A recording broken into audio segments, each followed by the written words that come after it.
F va a ser igual a 8 más J6 por B sub F sobre 32 menos 16 menos 32 y más 9 menos 23.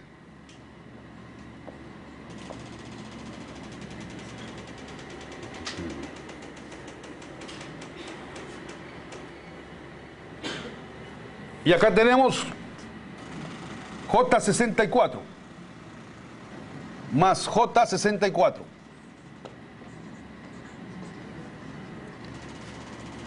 B sub F sobre I sub F,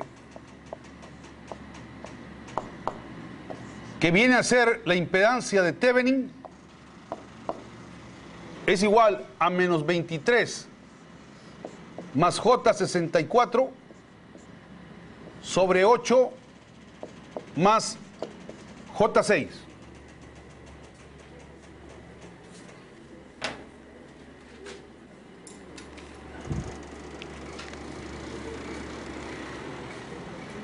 La impedancia de Thevenin será igual entonces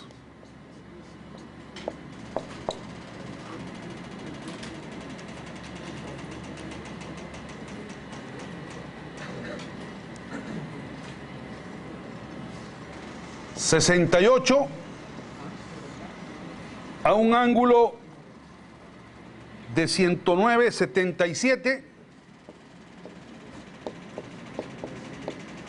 dividido para 8 más J6 es 10 a un ángulo de 36,87. Z de Thevenin es 6,8 a un ángulo de 72,9.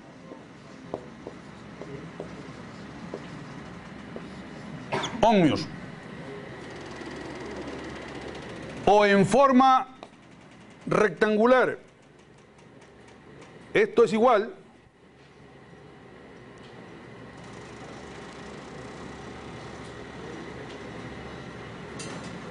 a 2 más J 6,5. Ese es el valor de la impedancia de Thevenin.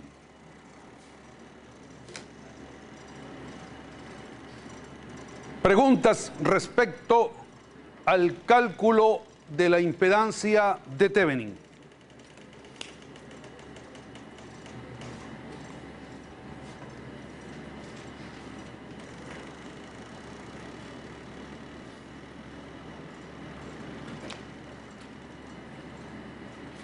Recuerden que cuando tenemos acoplamiento magnético, debemos utilizar un artificio igual al que empleamos para calcular la impedancia de Thevenin cuando existen presencias de fuentes controladas. Esto es, conectar en los terminales en donde se desea medir la impedancia de Thevenin una fuente de voltaje de cualquier valor y encontrar la relación de la fuente de voltaje aplicada a la corriente que circula a través de esa fuente. Eso nos da el valor de la impedancia de Thevenin. Sí, ¿cuál era la pregunta?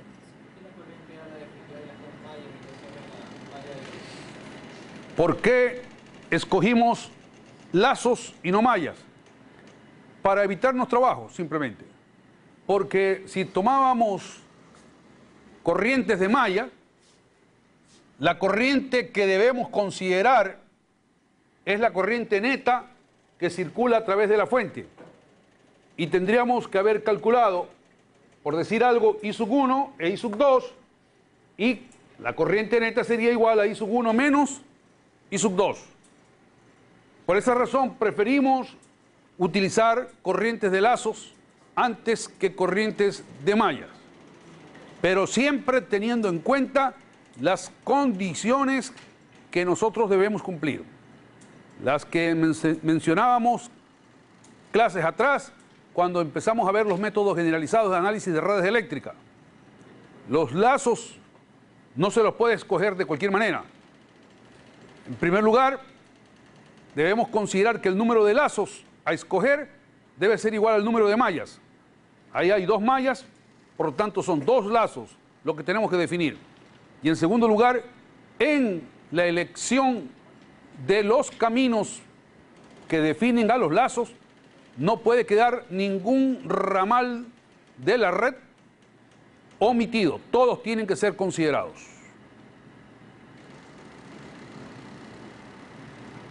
Pero la razón es para aliviar un poco los cálculos. Esa es la razón. Eso no quiere decir que no lo pueda hacer por malla, lo puede hacer por malla, pero va a tener un poquito más de cálculos que hacer. ¿Alguna otra pregunta?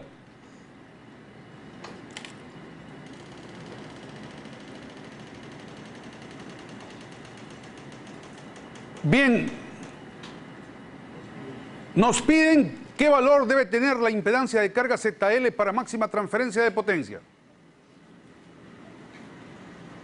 En la clase pasada veíamos que se pueden presentar varias situaciones respecto de la impedancia de carga. Cuando nosotros tenemos un problema como este y nos piden que establezcamos el valor de la impedancia de carga y no nos dicen nada respecto de la impedancia de carga, debemos asumir que tanto la parte real como la parte imaginaria pueden ser variadas. Y nosotros vimos en la clase pasada que cuando esa es la situación, cuando la impedancia de carga está formada por resistencia y reactancia, y tanto la resistencia como la reactancia la podemos variar, entonces la máxima transferencia de potencia se logrará cuando ZL sea igual al conjugado de la impedancia de Thevenin o impedancia equivalente de la red. Ya hemos calculado el valor de Z de Thevenin. Podemos entonces calcular el valor de ZL, conociendo que Z de Thevenin es 2 más J6,5, ZL será 2 menos J6,5 ohmios. Ese es el valor que debe tener la impedancia de carga para que se produzca la máxima transferencia de potencia de la red de alimentación hacia la carga.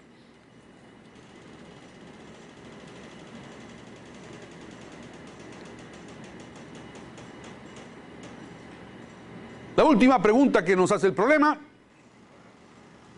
plantea ahí que encontremos cuál es la máxima potencia transferida a la carga. Nosotros hemos calculado el equivalente Thevenin de la red de alimentación. Equivalente formado por la fuente de voltaje Thevenin en serie con la impedancia de Thevenin.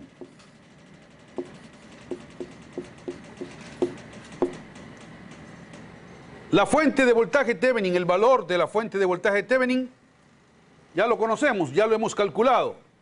Es 7,07 a un ángulo de 45 grados.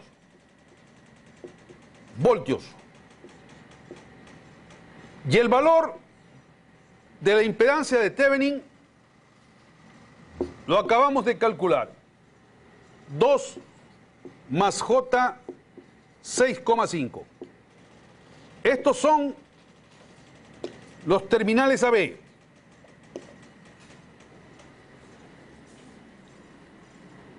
Ahí en esos terminales está conectada la red de carga, que en este caso es la impedancia ZL. Impedancia ZL que para máxima transferencia de potencia hemos visto que es 2 menos J 6,5 ohmios.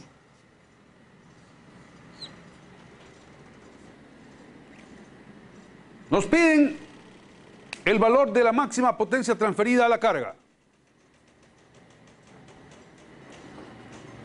¿De qué potencia nos hablan o a qué potencia se refieren? La potencia activa, P. Y esa potencia puede ser calculada, entre otras fórmulas, como I al cuadrado por RL, en donde I es el valor eficaz de la corriente que se establece ahí en el circuito. Es el valor eficaz de esta corriente de aquí.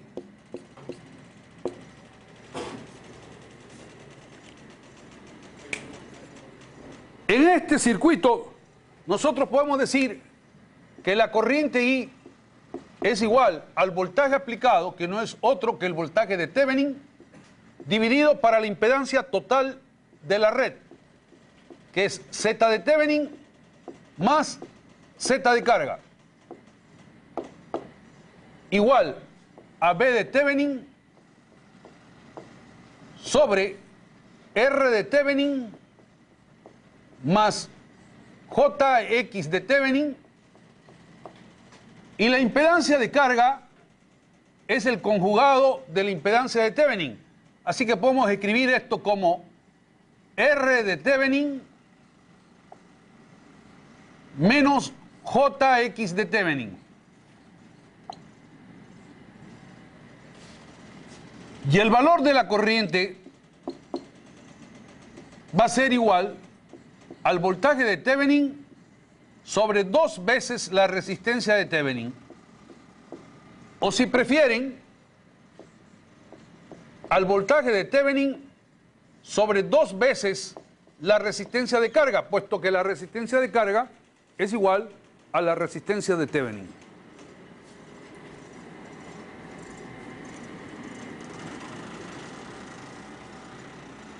Para el cálculo de la potencia activa, necesitamos el valor eficaz de esta corriente. Y el valor eficaz de esa corriente va a ser igual al valor eficaz del voltaje de Thevenin dividido para 2RL. Ese es el valor eficaz de la corriente I. Consecuentemente, la potencia máxima entregada a la carga va a ser igual al valor eficaz de esta corriente elevado al cuadrado, B de Thevenin sobre 2RL elevado al cuadrado multiplicado por RL.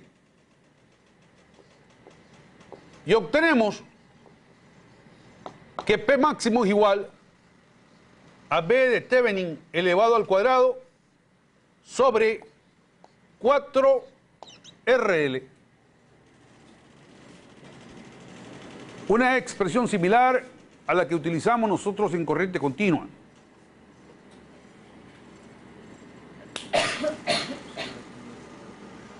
Esta expresión la pueden utilizar en el caso de que la impedancia de carga tenga parte resistiva y parte reactiva, y tanto la parte resistiva como la parte reactiva puedan ser variadas, que es el caso del problema que estamos analizando. Aquí, para este problema, P máximo va a ser igual al valor eficaz del voltaje de Thevenin elevado al cuadrado, 7,07 elevado al cuadrado, sobre 4 veces la resistencia de carga, que es 2.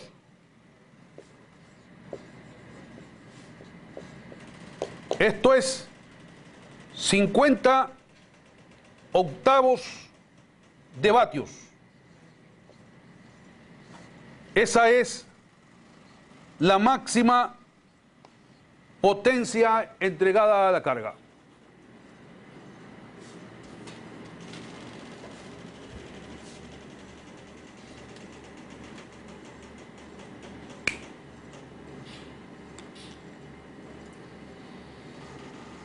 Para análisis de ustedes, queda la siguiente tarea.